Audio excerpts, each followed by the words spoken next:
ज्या दिवशी या मस्साजोग गावातून देशमुख कुटुंबाकडून हाक येईल त्या दिवशी तुम्हाला राज्यात चाक सुद्धा फिरलेलं दिसणार नाही. पाटील साहेब, तुम्ही म्हणताय की सुटणार नाही, ते व्हिडिओ पण ज्या प्रकारे तपास सुरू आहे ते बघता तुम्हाला असं वाटतंय की योग्य प्रकारे तपास सुरू आहे किंवा मग त्याचा वेग योग्य असं वाटतंय तुम्हाला? आधी वाटत होतं ज्यावेळेस कुटुंबाला देवेंद्र फडणवीस साहेबांनी शब्द दिलता की मी यांना सगळ्याला फासाला लटकवलं तुम्हाला दाखवी, हे कुटुंबाला शब्द आहेत, बरोबर आहेत ना? हे कुटुंबाला शब्द आहेत. आम्हालाच कुटुंबांनी त्यावेळेस सांगितलेलं. आम्ही त्याच वेळेस भाषणे केले, तुमचं रेकॉर्ड सुद्धा आहे की आम्ही फडणवीस साहेबांच्या शब्दावर विश्वास ठेवून पुढची आंदोलनं थांबवतो.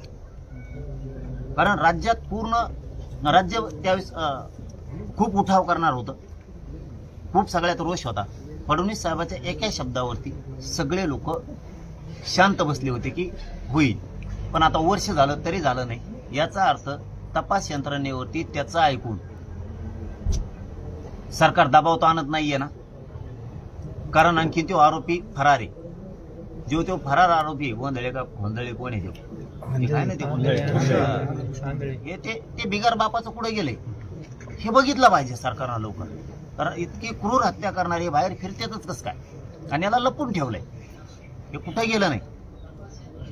कारण काल जे मी आपल्या चॅनलच्या माध्यमातून फोटो बघितले ना तेव्हापासून मग आता टांगड्यात गळाल्या. पुन्हा आम्ही कसं तरी थोडं थोडं कुटुंबाला विसरायचं सांगतोय, धीर धरा म्हणून सांगतोय. पुन्हा पुन्हा पुन्हा पुन्हा वेगळे वेगळे फोटो येत आहेत आणि ती इतकी क्रूर हत्या घडून आणली संतोष भैयाची. तो आरोपी फरार कसं काय? महाराष्ट्रात यंत्रणा आहे का काय? तुम्हाला एक इतकी क्रूर हत्या करणारा सापडत नाही म्हणजे तुमच्यासाठी आणखीन परळीवालाच महत्वाचा आहे का? आरोपी महत्वाचा नाहीये का सरकारचा? कारण तो जर धरला ना याच्यात तो पण येतोय, कारण त्याला सुद्धा फोन लावले ते, तो पण येतोय. आणि त्यांनी त्या दिवशी व्हिडिओ कॉल केलेला आहे मारतानीचा, खूप कॉल झालेले त्यांचे. तो पकडला का आणखीन खूप मोठा उडगडा या घटनेतला होणार. पाटील साहेब, मागच्या वर्षी ही घटना घडली, त्याच्यानंतर अधिवेशनामध्ये बऱ्याच नेत्यांनी आवाज उठवला होता, प्रकरणाला वेग येतोय असं वाटत होतं. आता सुद्धा अधिवेशन सुरू आहे, त्या अनुषंगानं काय मागणी, काय आव्हान? नाही, या विषयात कोणाला आव्हान करायची गरज पडू नये. त्यांच्या घरातलं लेकरू सगळ्यांनी समजावं, सांगितल्यावरच काम करायचं. या भूमिकेत पुढच्या काळात मराठ्यांनी कधी राहू नये, कारण ते दिवस आता राहिलेले नाही. ते आता जी घटना घडली ती गांभीर्यानं सगळ्यांना घेऊन मनाने आवाज उठवायचा आणि एक गरीब लेकराला आणि त्याच्या लेकीबाळीला न्याय देण्याचं काम, देशमुख कुटुंबातल्या लेकीबाळींना न्याय द्यायचं काम सगळ्या आमदार मंत्र्यांनी केलं पाहिजे. मला वाटतं आज सकाळी बऱ्याच जणांनी मुद्दा विधान याच्यामध्ये विधानसभेत अधिवेशनात उचललाय. मला वाटतं प्रकाश दादा सोळंके साहेबांनी सुद्धा उचललाय तो मुद्दा, मी बघितलं. मला वाटतं विजय वडेट्टीवार साहेबांनी सुद्धा तो मुद्दा लावून धरलाय. प्रत्येक जण करतोय. आणखीन आज उद्या सगळे बोलतील ना, बोललंच पाहिजे, की सांगायची गरज नाही पडली पाहिजे. इतकी क्रूर हत्या जर झाली, कारण ही काय मानसिकता होती, ही मानसिकता कायमची संपवायची असेल तर सगळ्याला आवाज उठवावं लागत. आणि सरकारला सुद्धा हे विषय आता किमान 4-5 महिन्याचा आता तरी त्यांनी संपवावा. नसता पुन्हा कुटुंबाने आणि मस्साजोगनी जर हाक दिली, आम्ही काही विचार नाही करणारकडे सरकारचा आणि सरकारचा पाहिजे. मग ते पुढं जे होईल ते होईल. तुम्ही सोडा तर त्याला, मॅसेज फिरतात ना, तुम्ही सोडा तर त्याला, फक्त सोडा तुम्ही.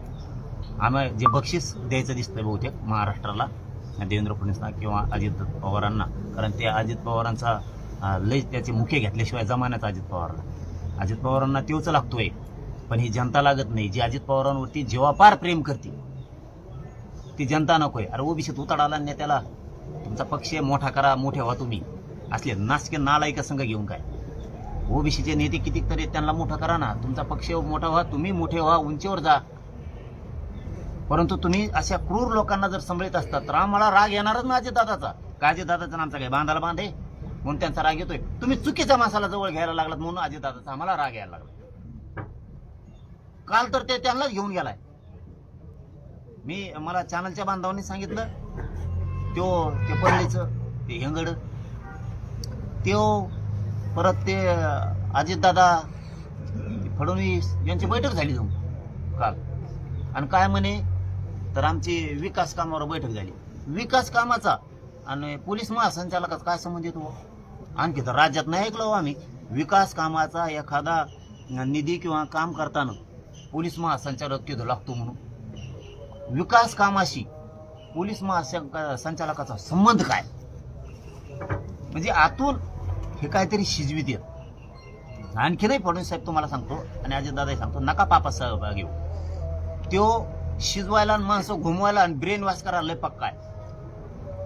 त्यांनी सगळ्या त्यांच्या जातीतल्या लोकांचा वाटोळ करून टाकले, असे ब्रेन वॉश करून करून. सुशिक्षित पोरं त्यांनी गुन्हेगारीकडे वळले, त्यांच्या समाजाचे त्यांनी पुरं वाटोळ करून टाकले. आणि तुम्ही आणखीन तरी त्याच्या संग राहून त्याच्यात हे करून तुम्ही विनाकारण त्याचं ऐकून आणखीन तुमची फसगत करून घेऊ नका. रोषाला सामोरं जाऊ नका तुम्ही समाजाच्या. त्यांनी तर काल उलटच सांगितलंय त्या माझ्या प्रकरणात सुद्धा, जे आम्हाला आणखीन माहीतच नाही. काय सरकार काय ऐकत आहे त्याचं, काय नाही, काय गुप्त केली काय यासाठी नियुक्त. जणून माझ्या घातपाताच्या प्रकरणात यासाठी तपास करते असं म्हणलाय. आम्हाला माहित सुद्धा नाही हो यासाठी नियुक्त झाली. अशी पण यासाठी असती का? तुम्ही कधी ऐकले का पत्रकार बांधवांनी? नाही ना, मी बी नाही ऐकले हो आणखी. म्हणजे त्याचं शुद्धीकरण करायचं का काय? अजितदादाला शुद्धीकरण करायचं त्याचं. गुप्त यासाठी नेमण्यात आली आणि तिने गुप्त अहवाल दिला आणि मग त्याचं शुद्धीकरण केलं गोमतर शिपडून.